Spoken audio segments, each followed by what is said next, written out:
Hi everyone, I'm Daniel Williams, Senior Editor at MGMA, and I am here today talking with Steve Brewer at the MGMA Leaders Conference in Denver. Steve, welcome. Thank you, Daniel, and great to see you. Yeah, so you just led a workshop on burnout, and as I told you as we were walking over here to record this, I've never had so much fun hearing someone talk about burnout. You interject a lot of humor into that. So tell us about that, because I know you said this is something that's very important to you, this topic of burnout, something you've dealt with yourself. So just talk about first that interjecting humor into the topic. Oh, okay. Well, one, I think it's a little bit, it's for me because it's a little bit of a stress relief for me and not taking things too seriously. And I like to see people laugh, and it also helps, I think, make what could be a depressing topic not so depressing.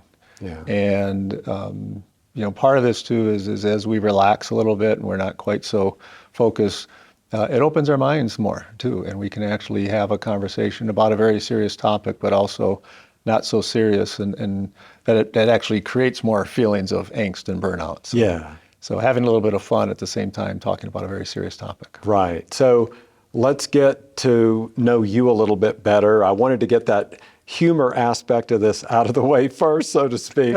But talking about your career. So I had the privilege to be in the workshop that you were leading today, and you were talking about your career. You have dedicated a lot of your career, obviously, to healthcare. I think it's over 30 years. Is that correct? Yes. Is that as a practice administrator? Tell us a little bit about your background in healthcare. So early on, my bachelor's degree is in exercise science, and so I was going into healthcare to work with people, with patients. And so I was cardiac rehab. I was a director of a small cardiac rehab fitness center early on, and then also worked in physical therapy, doing therapeutic exercise and some hands-on work on myofascial release and that sort of thing. And then just over time, met people, talked to folks about career paths, and went down the administrative track and started to kind of develop programs and things like that, and went on and got my master's degree in business, and then eventually being a lifelong learner and all of that, I just wrapped up my doctorate in health sciences with focus on leadership and organization behavior. So I'm kind of a closet psychologist back there too. That's awesome. So you did something really interesting. You do have that background in exercise science.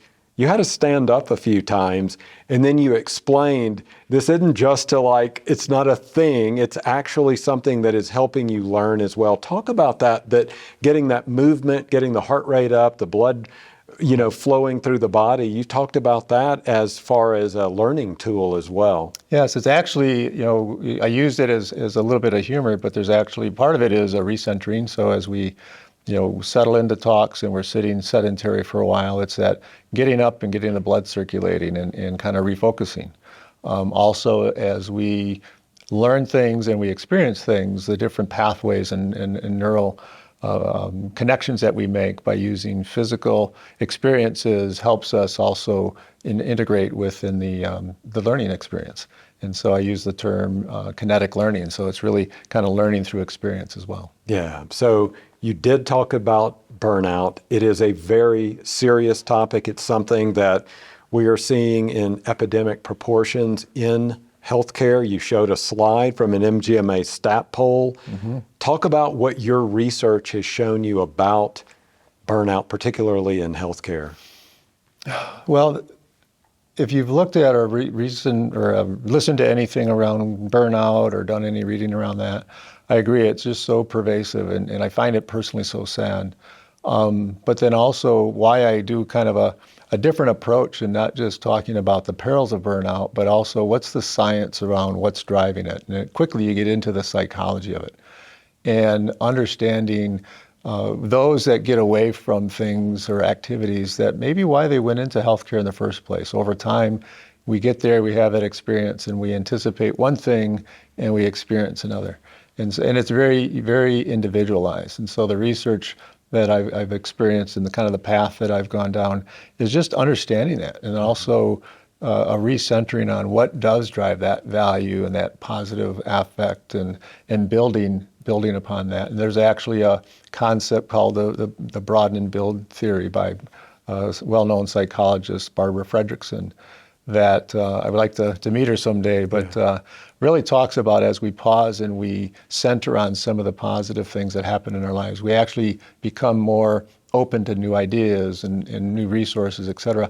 And it's a way to kind of stop that negative spiral that we often find ourselves into as it relates to burnout. And all of a sudden we're feeling burned out and frazzled and we're not sure we can go on, but this is a way to kind of stem and stop that. So that's where some of the research has taken me. Yeah, so let's talk about that then. What are some steps people can take then from first identifying, because there's stress, like we're putting on a show this week, even though it's a wonderful show, behind the scenes, we can feel a little bit of stress. You said that you were someone who was, I don't know if stage fright is the right word, but you did use a term there that public speaking was something, it was a mountain you needed to climb. So there's stress involved there. That's not necessarily burnout. So how do you first identify stress to burnout? I think stress becomes burnout when it crosses into that distress. Okay. And we become distressed, we become anxious, we become stuck. We feel, especially if we get in a situation where we feel we don't have a voice, we have no choice, et cetera. So I think that's where it starts to take that turn. We all have stressful things. We have a conference to put on and a high bar. The conferences are almost seamless to us attending, but we know that it doesn't happen by accident. And so there's those types of things. But those are kind of episodic. Okay. But then when it's long-term, chronic, and I think against the core values or the things that bring us passion and really resonate on a deep level with us, when we're in those situations, yeah, we may have episodic, stressful occurrences, but when it turns a corner and becomes distressful, and then we start down that negative spiral into burnout and depression and everything that comes with it. Okay. So let's talk about some tools that we can use. I know you had talked about in your session mindfulness. You already talked about some exercise science tools that can be implemented. If someone is feeling stress in their practice, in their career, or in their lives, what are some tools or goals you would share with them, some things that they could bring in as habits in their lives? Yeah, so it's interesting. One of the things that for myself and I notice in others is as they go through their days, their years, et cetera, the development of the burnout or the distress can be very gradual and very subtle. Okay. And so part of that is being aware. And so that then is also, I talk quite a bit about the notion or the practice of mindfulness. And in a different way, folks haven't heard of that. It's just taking some time to pause and quiet the mind, to open themselves up to what are my emotions, what is happening, and then also where am I at on that continuum, so to speak. And then more importantly, what's prompting some of that? What are the thoughts? What are the emotions? Getting in tune with those circumstances through mindful meditation, et cetera. People become more attuned to what are those triggers. And you can even do in the moment kind of exercises to stem that from escalating. So one small example would be like, oh, we're going to go and meet with these folks or this person that is anxiety provoking. And then it's being mindfully aware of like, okay, here it comes. Yeah. And pausing, breathing, recentering a little bit, literally in the moment. And so starting there, getting a sense of where things are at, what's driving some of the responses, and then being in tune with those thoughts, not in a judgmental way, but in a way of like, okay, here's what's driving this, or here's what's prompting it, and just that self-awareness first. And then from there, there's a strong foundation to start to do something constructive with it. Okay. Final question then. You put up a slide at the end. There were some resources, some places people can go to learn more on these topics. Any of those you might want to just zero in on before we sign off?